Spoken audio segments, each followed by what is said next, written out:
Two children fed killed as explosion rocks Agbakpa community in Kaduna. Kano, Katsina, Jigawa residents decry 2-hour daily electricity supply. Abuja returns to life after long Easter break. And on the foreign scene, Burkina Faso thwarts major coup attempt, claim plot was coordinated from Ivory Coast. Hello and welcome to Trust News Update. I am Fatima Ahmed Musa. Thank you so much for joining. Two children, aged 13-year-old boy identified as Imam and a 6-year-old girl, Nasrin, have been reportedly killed in an explosion at Agbakpa, area of Kaduna State. 3 residents also reportedly sustained injuries in the explosion which occurred on Tuesday, adjacent to the old site of Nigeria Defense Academy NDA Kaduna. Report says the cause of the explosion has not been established, but security agencies are at the scene of the incident to investigate what went wrong. A resident of the area who did not want to be mentioned said he was taking his bath when he heard the explosion and ran out. Details are still sketchy as at the time of this report, but the incident has caused fear in the area as residents are still in shock.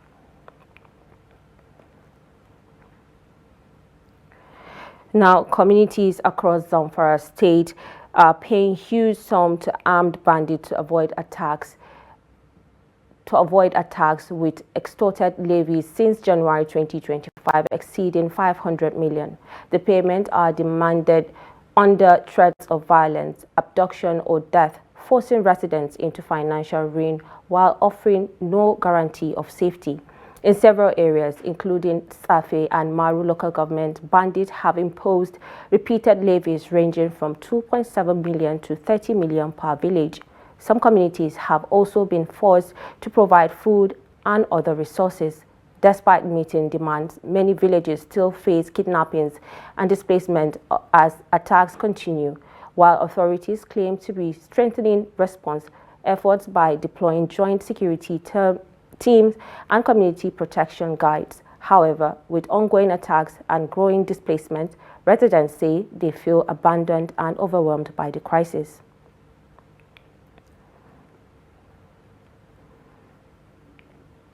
The Niger State Governor, Umar Muhammad Bago, has imposed a 6 p.m. to 6 a.m. curfew in Minna, the state capital, in response to the recent wave of attacks and killings across the city.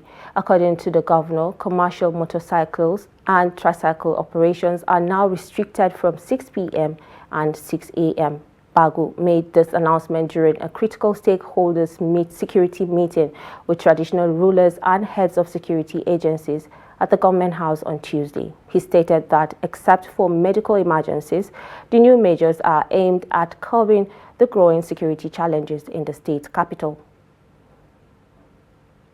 Any Angwa or Dakachi or Hakimi within the Mina emirates must know who and who is in their domain. Security is everybody's business. I don't want to hear any news about that. Nobody is above the law.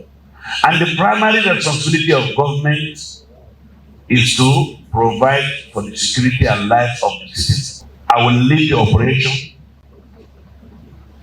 I will follow each street of Mina, we'll fish them out, and we are going to make sure we deal with them accordingly. So zero tolerance to rascality in Mina. Anybody that you find with dreadlock, arrest him, barb his hair, and find him. Nobody should carry any kind of health court again inside Mina. I have given you marching order. The Kwara State Governor Abdurrahman Abdulrazak has visited the Emir of Kayama over the recent attacks and killings of 7 indigenes of the community by suspected bandits. The governor, who was accompanied by heads of security agencies in the state, assured residents of the government's readiness with the support of security agencies to flush out bandits in the area. The report. The sleepy town of Kayama few days witnessed an attack from some bandits who were said to have relocated from Kebbi State to the National Kianji Park in Kayama. Following the attack, the Kwara State governor, accompanied by the heads of security agencies, is here to pay a condolence visit to the Emir of Kayama in his palace over the unfortunate death of an unspecified number of members of vigilante groups. The Emir, who was emotional over the death, said the relocation of the bandits to the park occurred 5 years ago, adding that dislodgement few months ago by the military could be said to have led to the present reprisal attack on the vigilantes. Countless, more than 15. It started gradually when they intercept and all the rest, but we have been keeping the people since 2015 or 16. All this thing. It will not be over. It's because of the effort of the government, and that's what led to the deployment of the soldiers here. Formerly, they were not here, but after the NICU was spent, they were brought here, and that's how we were able to maintain some peace and relative understanding. The general officer commanding 2 Division Ibadan assured of the readiness of the army to flush out the bandits in the next few days. He said they got wind of the presence of the bandits recently and have been given the necessary approval to do a quick assessment of the situation at the park and ensure that the park is safe. So I would not go further, but just to reassure you that we shall be here for you. We shall be here to ensure we protect the people of Kemanji, the people of Kayama, and all other areas around here. All I'll ask, Your Royal Highness, is that the people of Baruten, the people of Borgu, should press up for us as we come, and also send message, because our assessment is that a lot of locals know these people. They are not strangers. They come around. The state governor, Abdurrahman Abdurazak, assured of the readiness of the federal government to ensure that parks across the country are safe. The reclaiming of the Kianji Park in Kayama is said will be done soon by the military through major operations. We have to engage our citizens. The military is doing a yeoman's job. This is not their primary duty. They're not cut out for internal security matter, but we're dragging them into internal security matter. And they're doing it diligently. And you see members of the public criticizing them as if they're not doing anything. We sleep in our homes at night every day. They're in the field every day. The attacks on Kayama in Baruten community still continue, as another attack was said to have rocked the community on Monday night. However, residents are hopeful that the military will take proactive measures to flush out the bandits in the 2 local governments.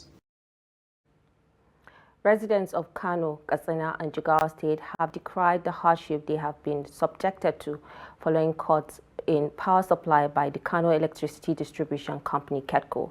They said in the last 3 days, the company has been supplying power for only 2 or 3 hours per day. This is just as several small-scale enterprises, SMEs, in the state say they were facing difficulties operating due to poor power supply and shortages. Findings revealed that businesses like welding, tailoring, phone charging, ice making, and other small trades have been thrown into difficulties due to the shortage in electricity supply, while others don't even receive any power supply from the distribution company for days.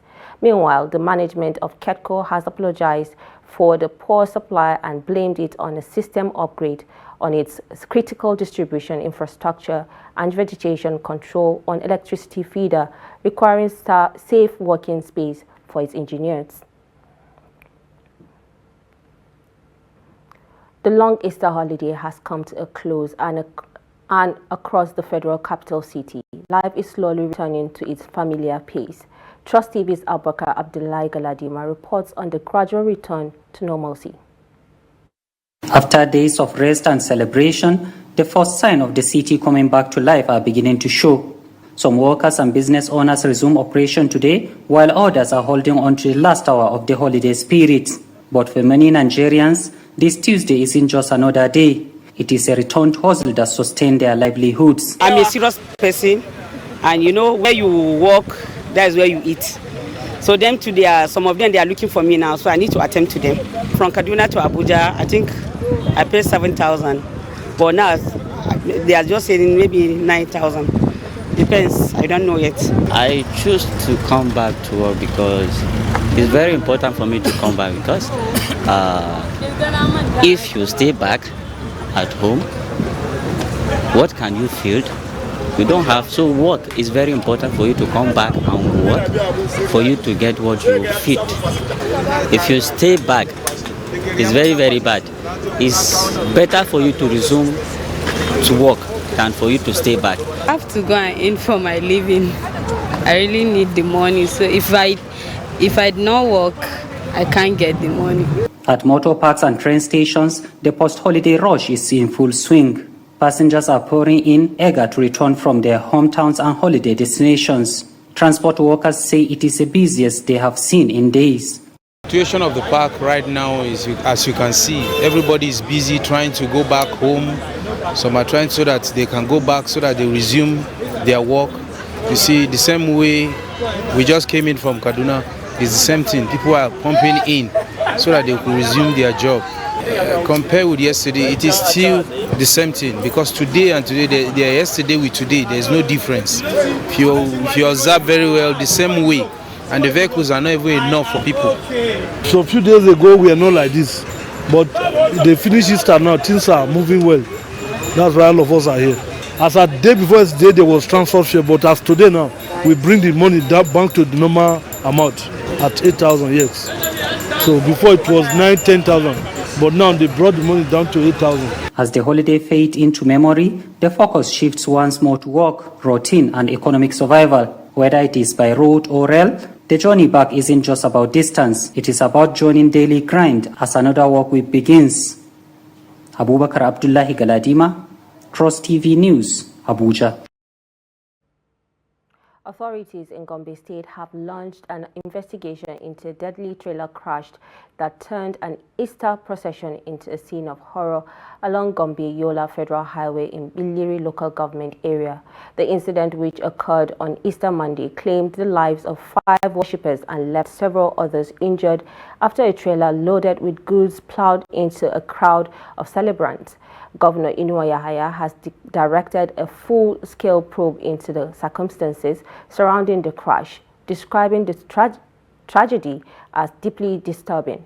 Witnesses say the chaos escalated after a collision with the enraged residents, setting the trailer ablaze and demanding the release of the arrested driver from the police custody. The protests spiraled into violence as clash erupted between demonstrators and security forces. Shops were looted and motorcycles were stolen amid unrest that engulfed Billiri. The police have since restored order in the affected areas. Governor Yahaya assured the public that the investigation would be thorough, not only to determine what caused the crash, but also to understand and address the violent fallout. Now to more stories. In a country where over 2.2 million children remain completely unvaccinated and only 35.6% of children aged 12 to 23 months receive full immunization, Nigeria's struggle with vaccines access is far from over. Despite efforts by health authorities, regional disparities, weak infrastructure and community distrust continue to leave millions of children behind. Against the backdrop, the African Vaccination Week returning this April brings renewed attention to the urgent need for the equitable, consistent and nationwide immunization efforts. Lilian Ogazi reports. With over 8 million births each year, immunization remains one of Nigeria's most critical public health tools. Yet, the challenge is staggering. Nigeria accounts for 2.2 million of the 4.4 million zero-dose children in West Africa, the highest number globally. According to recent data, just 35.6% of Nigerian children aged 12 to 23 months are fully vaccinated. This national average hides a deeper issue, sharp disparity in coverage across regions. But amid the concerning numbers, there are bright spots. The World Health Organization reports that Nasarawa State is the only state among Nigeria's 36 and the FCT that has consistently implemented integrated supplemental immunization as scheduled. We have, yes, challenges, and this is something we also need to recognize and look for solutions, because problems, just reminding of problems makes no sense if we don't look how to overcome them. So we have to remember that 1/3 of the infants under 1 year old do not have access to immunization, and this is what we call as the zero-dose children. Those children are the most left behind for many reasons. One of the reasons is vaccine hesitancy, the lack of access to services.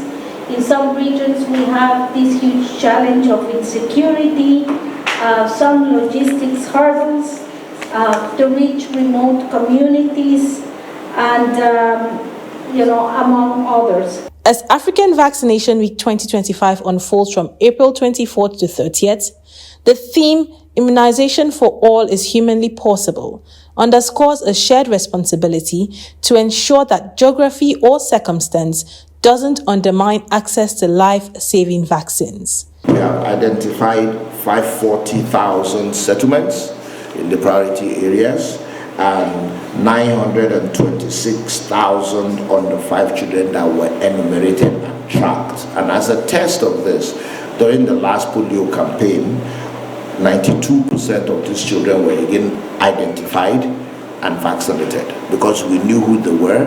The vaccination teams were armed with the information on who they are, where they live, and 92% of them are reached. We are deploying the same strategy to extend to other health campaigns and eventually even to our routine immunization outreaches so that we start to routinize that going forward.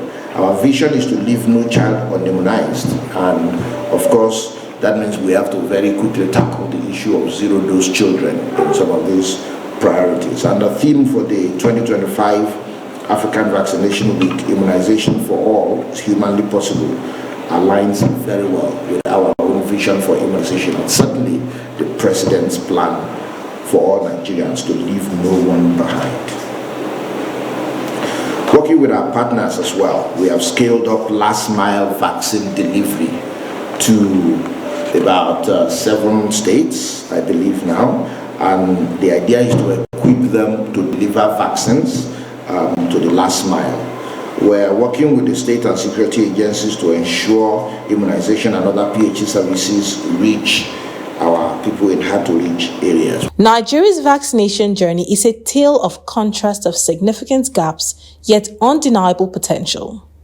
As the country marks African Vaccination Week, stakeholders say the message is clear. With coordination, commitment, and community trust, universal immunization is not just a goal. It's within reach. Lilian Ogazi, Trust TV News, Abuja. And now in business, the International Monetary Fund, IMF, has downgraded its economic growth forecast for Nigeria in 2025 to 3.0%, citing a decline in global crude oil prices. The revised projection was contained in the IMF's April 2025 World Economic Outlook report, released on sidelines of the ongoing spring meeting of the IMF and World Bank in Washington, D.C. The new forecast represents a 0.2 percentage point reduction from the fund's previous projection of 3.2%. According to the report, for sub-Saharan Africa, growth is expected to decline slightly from 4.0% in 2024 to 3.8% in 2025 before recording modestly to 4.2% in 2026. And now away from Nigeria, Burkina Faso's military-led government has announced that it successfully thwarted what it described as a major coup plot targeting junta leader Captain Ibrahim Traoré, according to a report by the BBC on Tuesday. Burkina Faso Security Minister Mahamadou Sana disclosed in a televised address on Monday that both active and retired soldiers allegedly working in coordination with terrorist groups had conspired to storm the presidential palace. The group reportedly planned to execute the attack last week. Sana claimed that the objective was to plunge the country into a chaos and install regime under the control of an international organization. He said the group also attempted to manipulate public sentiment by using religious and traditional leaders to sway military officers into supporting the coup. He further alleged that the mastermind of the plan were operating from Ivory Coast, identifying 2 former armed forces believed to be behind the operation. So far, Ivorian authorities have not responded to the accusations.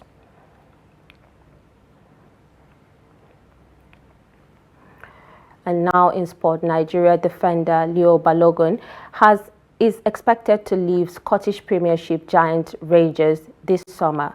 Balogan's contract will expire at the end of the season, and he is unlikely to be offered a new deal, according to Football Insider. The 26-year-old initially moved to the Ibrox in 2020 and spent 2 years before joining Sky Bet Championship club Queen Park Rangers on a free transfer. The centre-back returned to the Rangers for a second stint in 2023 on a 1-year contract. Balogun was, however, handed a 1-year contract extension by the club at the start of the current campaign. The former Wigan athlete won the Scottish Premiership and Scottish Cup during his first stint with Rangers. He won the Scottish League Cup with the club last season.